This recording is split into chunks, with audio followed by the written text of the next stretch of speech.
สบายดีท่านผู้ชมเนาะถือว่าคลิปนี้ก็เป็นคลิปที่บ่าวบุญนำจะได้แต่งอยู่คั่วกินพี่น้อยหลังจากบ่าวนู่นไปหาอยู่หากินมาแล้วเนาะไอ้นู่นหากินมาได้โตยังโตบักปี้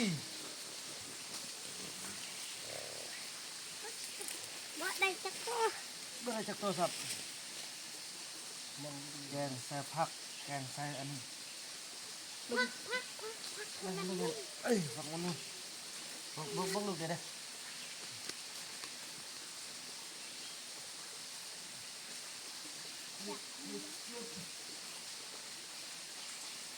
มักอีใส่ผัก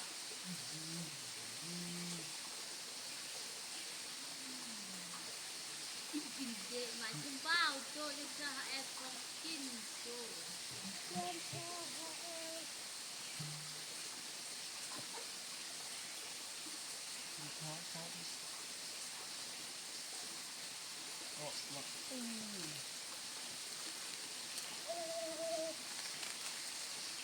จะแกงว่าจะโชว์ร้ายแกงว่าสำนี้เพื่อสำนี้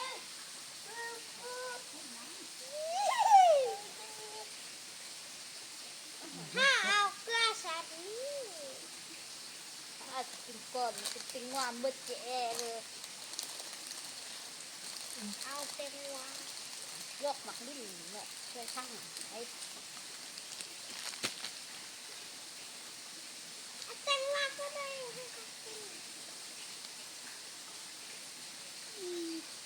กูสำนี้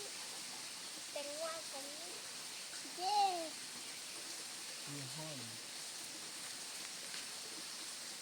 ใส่ล้าว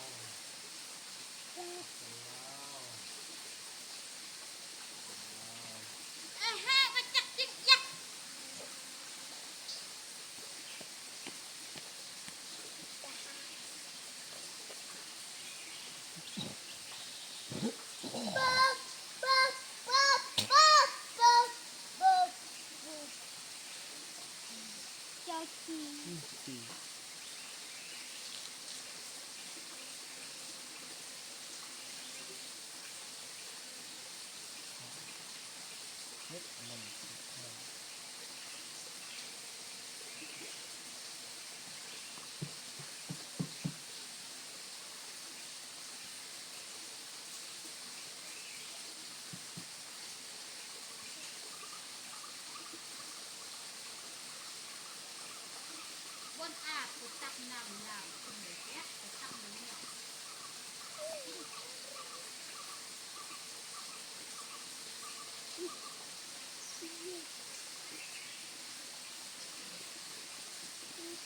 ไปตักน้ำบนเถอะแน่นอนคนตักอยู่อาบน้ำอันอาบน้ำตักนี่กระเพ็ดพักแน่ๆไปตักบนเด้อเด็ก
เจาะอันเจาะหูนี่แม่อยู่เจาะบัดก้นเจาะแล้วเอาอันเอาขัดมันกินข้าวจะเป็นเหาะเนาะเอาฮัมสเตอร์ล่ะตกเอ็มร้อยหั่นทำนี้เข้าก่อนเอ็มร้อย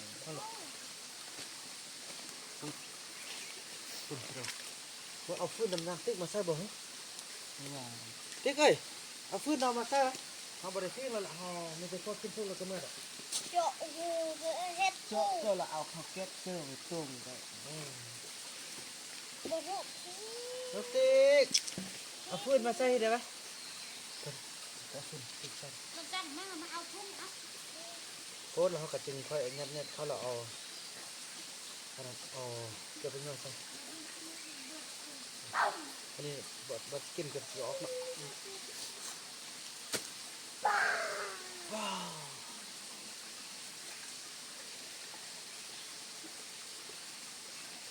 โอเคมาแล้วเนาะไปมกโยนมันอีติ๊กเนาะน้องสาวเขาทำยังไงเลย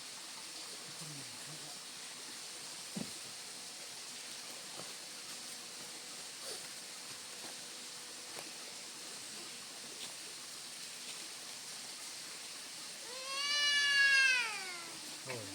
ขอบคุณเนาะ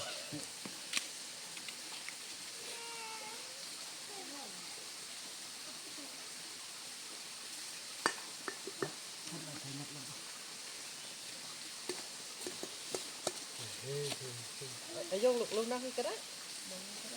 ที่มันพ่นนะพ่นนั่งนี่ไอ้นู่นนั่งนี่นั่งนี่ เจาะหูแม่บ่ฮู้พี่ที่ส่งแล้วก็เจาะหู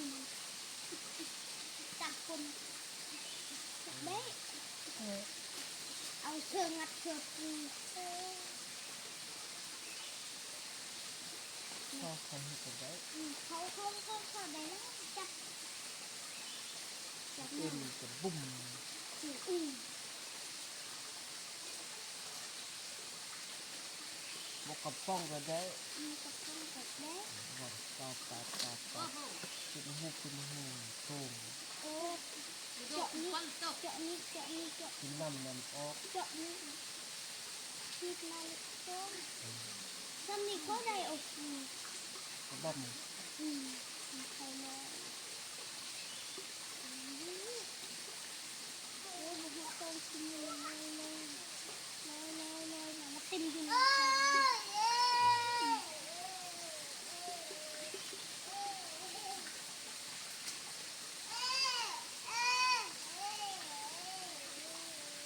ฟาดหมดเอาฟาดนี้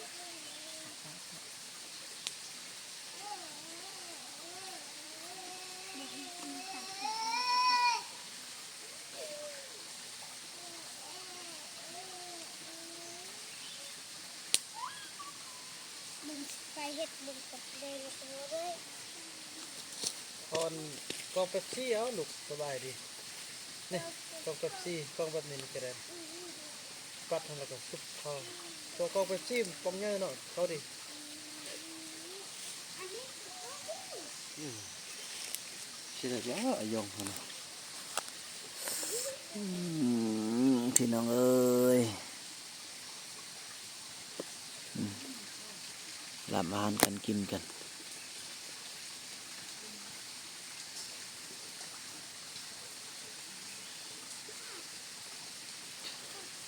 เธอ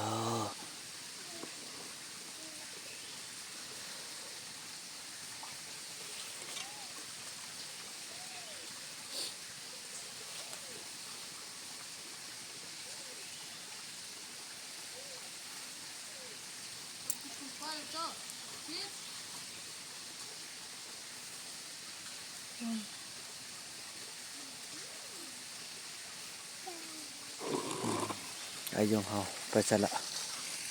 ไปงมอีปุ่มพี่น้องซอกอยู่ซอกกินจากซี่แหละจังนั้นก็กินข้าวกินน้ำแล้วก็จะเริ่มเดินทางกลับกันพี่น้องเอ้ยเธอเห็นอะไรนางติ๊กนี่ย่างไก่ล่างกับบุยาไก่นู่น พูดน่ะอยากยากไปพูดยังเป็นพี่น้อยเห็นอะไรเมื่อคืนนี่จัดบ่ให้นอนเดี๋ยวนี้ก็บ่นอนให้น้องเลยโอ้ยหยับไปนอนโอ้ยผู้เดียวแต่ว่าละให้น้องเลยเฮ้ยเฮ้ยเฮ้ยเฮ้ยเฮ้ยเฮ้ยเฮ้ยที่วันนั้นนางปิด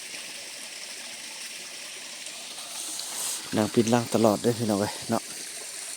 แต่ของกินได้กินกาแฟยังกินอยู่เนาะถือว่านั้นพี่น้องคลิปนี้บ่าวบ่าวนำจะขออนุญาตจบคลิปกันซ้ำนี้ก่อนแล้วก็ว่ากันใหม่ในคลิปต่อไปเนาะ